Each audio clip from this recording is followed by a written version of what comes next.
2 ஆண்டுகளுக்கு முன்புதான் கட்சி ஆரம்பித்தார்கள். இவர்களுக்கு அரசியல் நலத்து தெரியுமா அப்படின்னு தமிழக வெற்றி கழகத்தை நோக்கி பல விமர்சனங்கள் முன்வைக்கப்பட்டது. ஆனா தேர்ந்த அரசியல் கட்சிகளை போல அடுத்தடுத்து பிற கட்சி நிர்வாகிகளை தட்டி தூக்கி வருது தமிழக வெற்றி கழகம். 3 எம்எல்ஏக்கள் ராஜினாமா செய்துட்டு வரும் சனிக்கிழமை தமிழக வெற்றி கழகத்துல இணைய இருக்கிறாங்க. ஏற்கனவே ராஜினாமா செய்திருக்கும் சி விஜயபாஸ்கரும் 4வதாக தமிழக வெற்றி கழகத்துல இணைகிறார் அப்படின்னு சொல்லப்படுது. இவர்களுக்கெல்லாம் கட்சி நடத்த தெரியுமா, அரசியல் செய்ய தெரியுமா, இருவரும் திராவிட கட்சிகளை வென்றுவிட முடியுமா அப்படின்னு விஜய் கட்சி ஆரம்பித்த போது பலரும் பேசினாங்க. 1967 1977 போல தமிழகத்துல ஆட்சி மாற்றம் நிச்சயம் அப்படின்னு விஜய் சொன்ன போது பலரும் கேலி சிரிப்பு சிரித்தது என்னவோ உண்மைதான். அது மட்டும் இல்லாம தேர்தல் முடிவுகளுக்கு முன் உத்தேச அமைச்சரவை பட்டியலை சமூக வலைதளங்களை பரபரப்பட்ட ஒரு பட்டியலை பார்த்து பலரும் நம்பட்டு சிரிப்பு சிரித்ததை மறந்துவிட முடியாது. ஆனா 2026 தேர்தல் களம் அப்படியே மாறியது. தேர்தல் முடிவுகள் வெளிவர தொடங்கிய போது திமுக முன்னிலையிலையும் தவேக 3வது இடத்திலையும் இருந்துச்சு. ஆனா நேரம் செல்ல செல்ல தவேக முதலிடத்திலும் திமுக 2வது இடத்திலும் இருந்தது. வேறு எந்த கட்சிக்கும் தமிழக மக்கள் இடம் கொடுக்கல. தேர்தல் முடிவுகளின் போது 108 தொகுதிகளை கைப்பற்றி தனி பெரும் கட்சியா தமிழக வெற்றி கழகம் உருவெடுத்தது.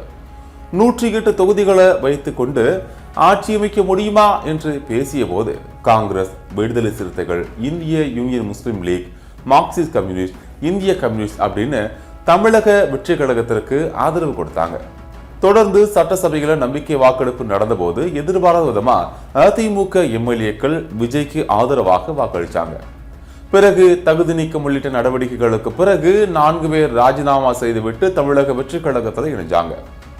இந்த நிலையில அதிமுகவை அடித்து துவம்சம் செய்யும் நோக்கத்தான் விஜய் செயல்படுறார் அப்படிங்கிற குற்றச்சாட்டு முன்வைக்கப்படுது. குதிரை பேர குற்றச்சாட்டுகளுக்கு ஆதாரங்கள் இல்லை என உயர்நீதிமன்றம் கூறிவிட்ட நிலையில 5 தொகுதிகளில் இடைத்தேர்தல் நடப்பது உறுதியாக இருக்குது. கூடுதலா நேற்று அதிமுகவின் விஜயபாஸ்கர் தனது பதவியை ராஜினாமா செய்திருக்காரு. வரும் சனிக்கிழமை தமிழக வெற்றி கழகத்துல அவர் இணையலாம் அப்படின்னு சொல்லப்படுது.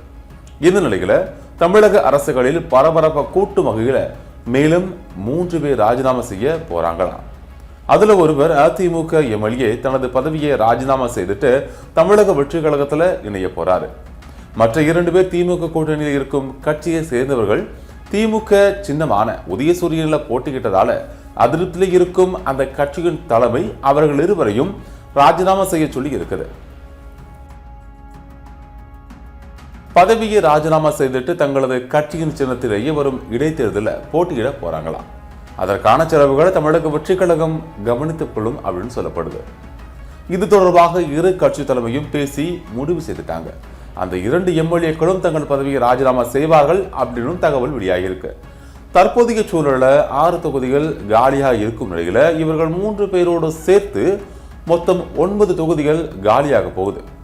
கூடுதலா ஒரு தொகுதி என மொத்தம் 10 தொகுதிகளை தேர்தலை தமிழக வெற்றி கழகம் சந்திக்க தயாரா இருப்பதாகவும் தகவல்கள் வெளியாகி இருக்கு.